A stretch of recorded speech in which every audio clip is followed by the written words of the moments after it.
ಆ ಸಂದರ್ಭ ಈಗಿದೆಯಾ ಸರ್?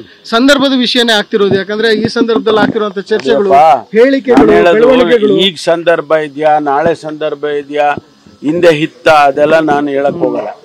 ಅವರಿಗೆ ಗೊತ್ತಿದೆ ಸಂದರ್ಭ ಏನು, ಯಾವ ಸಂದರ್ಭದಲ್ಲಿ ಅವ್ರು ಏನ್ ಮಾಡ್ಬೇಕು ಅನ್ನೋದನ್ನ ಮಾಡ್ತಾರೆ. ನೀವು ಹೈಕಮಾಂಡ್ ಎಲ್ಲ ಕಾಶನ್ ಮಾಡಿದ್ಮೇಲೂ ಈ ಸ್ಟೇಟ್ಮೆಂಟ್ಸ್ ಗಳು ಬರ್ತಿರೋದು ಸರ್, ಎಷ್ಟು ಸಮಂಜಸ ನಿಮ್ಮ ಪಾರ್ಟಿಗೆ? ಇದೊಂದು ರೀತಿ ಇಕ್ಕಟ್ಟಿಗೆ ಸಿಕ್ಸಲ್ವಾ ನಿಮಗೆ? ಪಕ್ಷದ ಅದೆಲ್ಲ ನಿಯಂತ್ರಣ ಮಾಡೋಕೆ ನಮ್ಮ ಪಕ್ಷದ ಅಧ್ಯಕ್ಷರಿದ್ದಾರೆ, ಅವ್ರು ಮಾಡ್ತಾರೆ. ಸುಬ್ಬಾರೆಡ್ಡಿ ಅವರ ಮೇಲೆ ಇಡಿ ರೈಡ್ ಆಗಿದೆ ಸರ್, ಶಾಸಕ ಸುಬ್ಬಾರೆಡ್ಡಿ ಅವರ ಗೊತ್ತಿಲ್ಲ, ಒಂದು 5 ಕಡೆ ಆಗ್ತಾ ಇದೆ ಸರ್, ಕೋಲಾರದಲ್ಲಿ ಈಗ ಗೊತ್ತಿಲ್ಲ. ಈ ಸರ್ಕಾರದಲ್ಲಿ ದಲಿತ ಅಧಿಕಾರಿಗಳಿಗೆ ಕಡೆಗಣನೆ ಆಗ್ತಾ ಇದೆ, ಆಯಕಟ್ಟು ಹುದ್ದೆಗಳು ಸಿಗ್ತಾ ಇಲ್ಲ ಅನ್ನುವಂತ ಬೇಸರ ವ್ಯಕ್ತವಾಗಿದೆ. ಇತ್ತೀಚೆಗೆ ಬೆಂಗಳೂರು ವಿಶ್ವವಿದ್ಯಾಲಯದ ಪ್ರೊಫೆಸರ್ಗಳು ಕೂಡ ಪತ್ರ ಬರೆದಿದ್ರು, ಬ್ಯಾಕ್ಲಾಗ್ ಹುದ್ದೆಗಳಿದ್ರು ಕೂಡ ಬೇರೆ ಯೂನಿವರ್ಸಿಟಿಯಿಂದ ತಂದು ದಲಿತರಿಗೆ ಅನ್ಯಾಯ ಮಾಡ್ತಾ ಇದ್ದಾರೆ. ಇಲ್ಲ, ನನ್ನ ಹತ್ರ ಯಾವುದು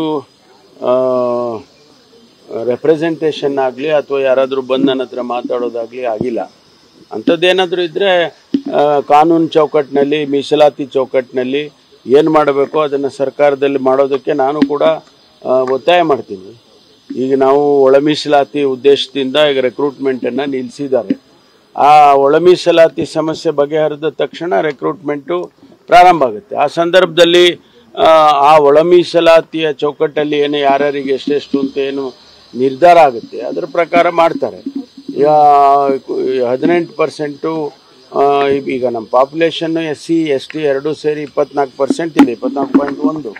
ಅದರ ಪ್ರಕಾರನೇ ರಿಸರ್ವೇಷನ್ ಡಿಸ್ಟ್ರಿಬ್ಯೂಷನ್ ಆಗಬೇಕಾಗುತ್ತೆ. ಅದಾದಮೇಲೆ ಸರ್ಕಾರ ಅದನ್ನು ಮಾಡುತ್ತೆ.